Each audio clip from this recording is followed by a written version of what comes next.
সাহেবকে বিমানবাবুকে আমি চিঠি পাঠিয়েছিলাম। আমরা বিমানবাবু স্যার আমাকে ফোনে আমার সাথে তিনি যোগাযোগ করেছেন, কথা হয়েছে তার সাথে আমার, এবং এই পুজোর পরেই তিনি 21 সালে সংযুক্ত মোর্চা গঠিত হয়েছিল ঠিক, এবং 21 সালে বিধানসভা নির্বাচনের আগে ব্রিগেড প্যারেড ময়দানে মহতী জনসভা হয়েছিল।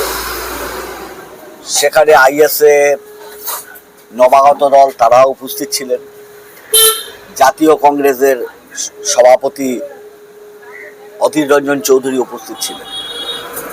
বামফ্রন্ট আহত সভায় আমাদের পার্টি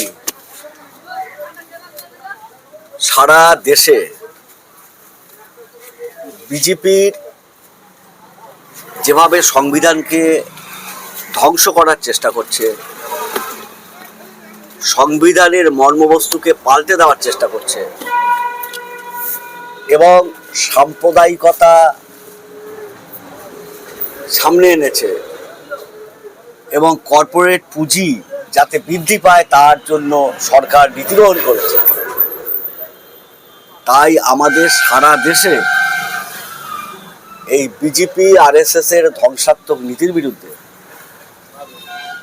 সমস্ত মানুষকে ঐক্যবদ্ধ করা, বামপন্থী শক্তিকে শক্তিশালী করা, আমাদের নিজের পার্টির শক্তিকে বৃদ্ধি করা, এবং গণতান্ত্রিক ধর্মনিরপেক্ষ মানুষ যারা এই সংবিধানকে বাঁচাতে চান, সমস্ত মানুষকে নিয়ে আমরা একটা করার জন্য কর্মসূচি গ্রহণ করেছি। এটা আমাদের পার্টি যে মহাসম্মেলন হয় পার্টি কংগ্রেস, তার সিদ্ধান্ত। আমরা পশ্চিমবাংলার ক্ষেত্রে আমরা মনে করি বিজেপি এবং তৃণমূলের মধ্যে একটা গোপন বোঝাপড়া আছে, এবং এটা দীর্ঘদিনের বোঝাপড়া। ইদানিং শ্রমিক ভট্টাচার্য, বিজেপির নেতা, বিজেপির রাজ্যের সভাপতি, তিনি বলেছেন অটল বিহারী বাজপেয়ী আদবানি না থাকলে তৃণমূল দলটার তৈরি হতো না। তারাই ছিল লেবার রুমে ধাত্রী হিসাবে কাজ করেছেন তৃণমূলকে তৈরি করার ক্ষেত্রে। যে কথা আমরা দীর্ঘদিন বলে আসছি, বিজেপি নেতারা সেই কথা স্বীকার করছে। তৃণমূল কংগ্রেস যেভাবে গণতন্ত্র বিরোধী কাজ করছে পশ্চিমবাংলায়, এবং বিজেপি যেভাবে সাম্প্রদায়িকতা কাজ করছে, আর তৃণমূল নিজের ভোটকে ধরে রাখার জন্য উল্টো সাম্প্রদায়িকতা করার চেষ্টা করছে, সেই কারণে আমাদের পার্টি থেকে সিদ্ধান্ত হয়েছে আমাদের রাজ্যে তৃণমূল এবং বিজেপির বিরুদ্ধে সমস্ত মানুষকে জোটবদ্ধ করতে হবে। সেই কাজই আমরা করে চলছি। এই জোটবদ্ধতা শুধুমাত্র ভোটের জন্য নয়, এটা হলো আন্দোলনে, মাঠে ময়দানে এবং নির্বাচনে। এবং মাঠে ময়দানে আপনারা দেখেছেন ওয়াকফ বোর্ডের যে ওয়াকফ যে আইন, তার বিরুদ্ধে আমাদের বড় কনভেনশন হয়েছে। সেখানে নওশাদ সিদ্দিকী আইএসএফ এর পক্ষ থেকে উপস্থিত ছিলেন, মোহাম্মদ সেলিম ছিলেন, জাতীয় কংগ্রেসের রাজ্যের সভাপতি ছিলেন, অন্যান্য বামপন্থী নেতারা, এবং লিবারেশন দলের দীপঙ্কর ভট্টাচার্য উপস্থিত ছিলেন। সুতরাং আমাদের একটা প্রয়াস আছে এন্টি কনস্টিটিউশন, আমাদের দেশের যে সাম্প্রদায়িকতা থেকে মোকাবিলা করবার জন্য আমরা একটা প্রয়াস গঠন করেছি। কিন্তু আমরা মনে করি যে তৃণমূল বিজেপিকে মোকাবিলা করার দল নয়, কারণ তৃণমূল চায় কেন্দ্রে বিজেপি থাক, আর বিজেপিও চায় রাজ্যে তৃণমূল থাক। এইভাবেই চলছে। এখন কথাটা হলো যে নির্বাচনী যে ইস্যু, নির্বাচনের সময় আমাদের যে পার্টির লাইন, সারা ভারতবর্ষে বিজেপির বিরুদ্ধে মানুষকে এককাট্টা করতে হবে, আর পশ্চিমবাংলায় বিজেপি তৃণমূল বিরোধী ফ্রন্ট তৈরি করতে হবে। সেই প্রয়াস আমরা নিয়েছি।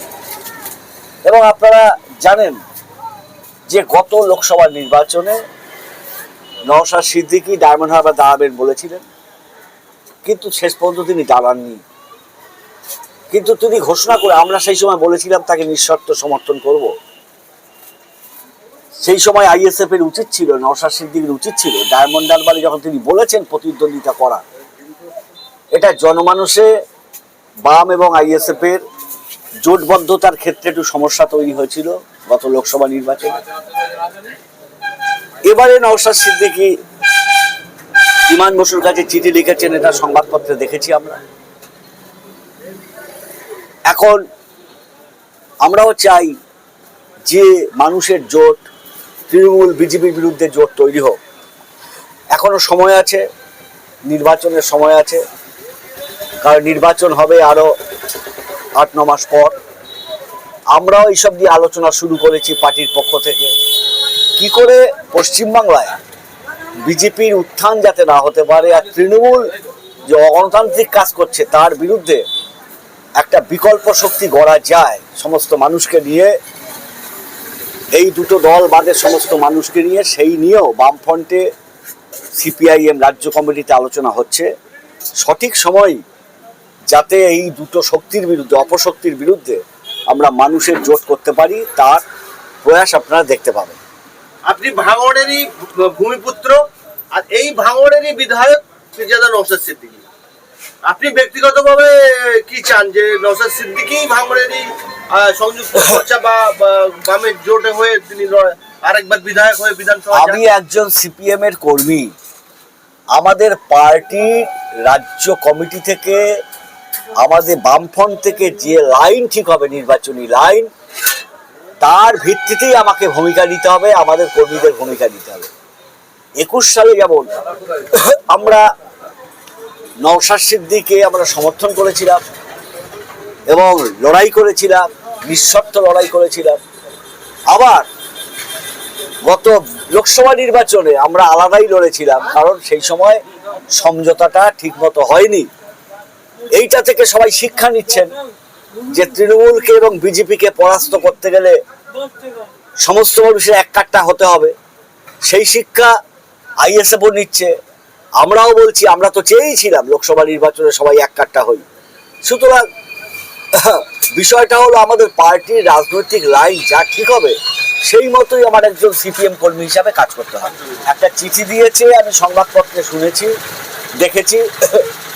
নিশ্চিত সেই চিঠি নিয়ে আলোচনা হচ্ছে, কারণ সিপিএম এ যেমন আলোচনা করতে হবে, বামপন্থী দলগুলোকে নিয়ে আলোচনা করতে হবে, প্রদেশ কংগ্রেসকে নিয়ে আলোচনা করতে হবে, অন্যান্য যে অংশ শক্তি আছে তাদের নিয়ে আলোচনা করতে হবে। আমরা আশা করি একটা সদর্থক আলোচনা হবে। এই বাম কংগ্রেস আইএসএফের জোটটা হওয়ার সম্ভাবনা আছে 26-এ? কে কি ঘেঁষা এটা আমি বলতে চাই না। শুভঙ্কর বাবু একটা আলাদা রাজনৈতিক দলের লোক, তিনি জাতীয় কংগ্রেসের লোক। তাদের মধ্যে অধীর বাবু নিজে ফিল করছেন যে তৃণমূল এবং বিজেপি কত ভয়ঙ্কর, কিভাবে সাম্প্রদায়িক দাঙ্গা তৈরি করে মোহাম্মদ সেলিম, কার্তিক মহারাজ এবং হুমায়ুন, এরা মুর্শিদাবাদে দাঙ্গা বাঁধিয়ে দিয়েছিল, এবং দাঙ্গার ফলে কিভাবে ভোট বিভাজন হয়ে গেছিল হিন্দু মুসলমান, সেইটা মুর্শিদাবাদের মানুষ জানেন। স্বাভাবিক কারণেই কংগ্রেসে একটা মতামত এসছে সভাপতির পক্ষ থেকে, তাদের সঙ্গে আমরা সর্বোচ্চ চেষ্টা করব যাতে তৃণমূল বিজেপি জোটটাকে সমঝোতাকে, আসন সমঝোতা শক্তিশালী করা যায়। এখন যদি তারা না চান তাহলে আমাদের কি করার আছে।